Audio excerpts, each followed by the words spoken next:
Hello everyone, welcome to English tuition program. Today we are going to learn some of the vocabularies relating to coronavirus. This lesson will help you to understand more better relating to coronavirus. Whether you might be watching news channels or whether you might be reading news articles. So let's begin with the first word is positive. The word positive means if somebody has the virus. For example, he has tested positive.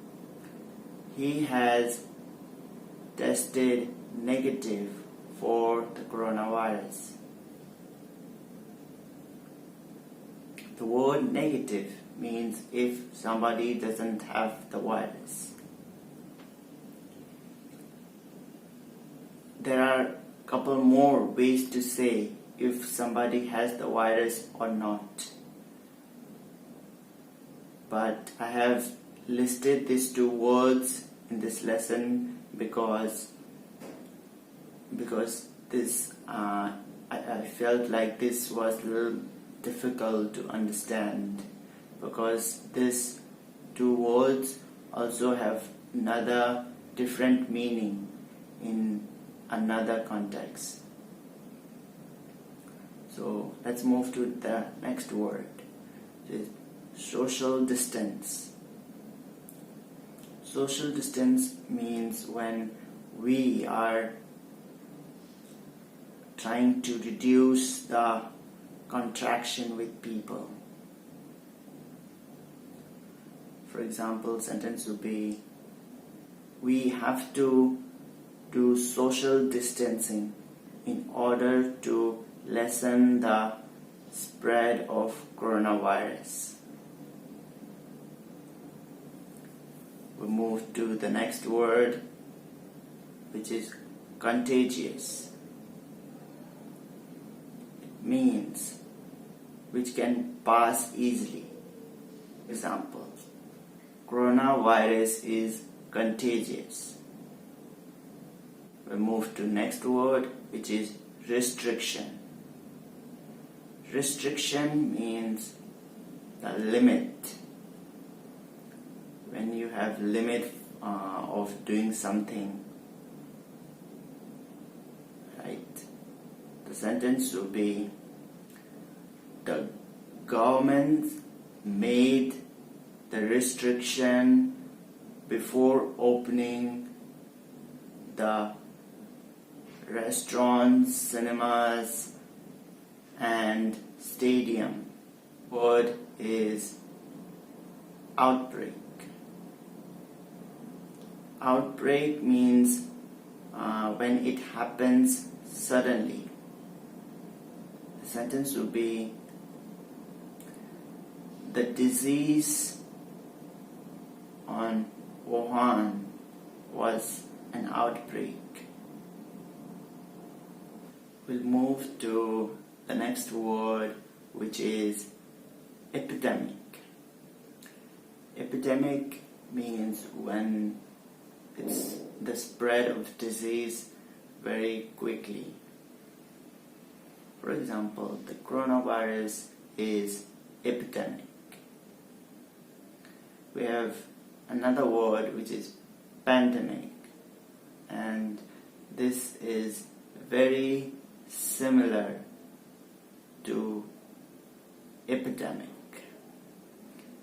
and slightly different is that the meaning of pandemic is that when the spread of disease in different countries. We have another word, which is isolation.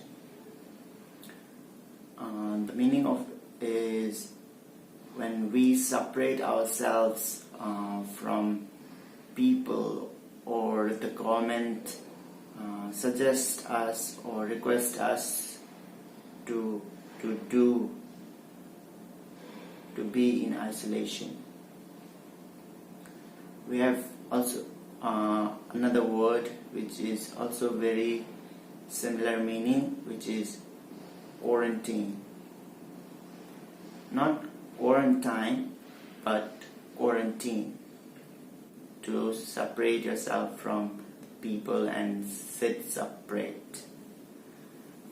You'll hear this like self-quarantine or self-isolation, which means you go to your home and you sit separately from without contraction with the other people. The next word is hospitalize, which means when you are present in the hospital for checkup or for something. For example, sentence will be, many people were hospitalized in ABC. We have another word which is symptoms. Symptoms is when we have a physical or mental sign of a disease. For example, for the coronavirus is like, I'm sure you might have heard, but like there are cough, cold and fever, or difficult in breathing. So these are the symptoms of coronavirus. And the last word of this lesson is vaccine. And I'm sure you know this, but which is very important, and we all are waiting very eagerly when it will be discovered, right? Vaccine is just a medicine for the coronavirus. So every nation is trying to develop very quickly, and every nation is working hard. So guys, thanks for watching, and hope you find this video helpful. And I wish that all your families and all your relatives and friends, all of you are safe and well, and see you on the next lesson. Thank you for watching.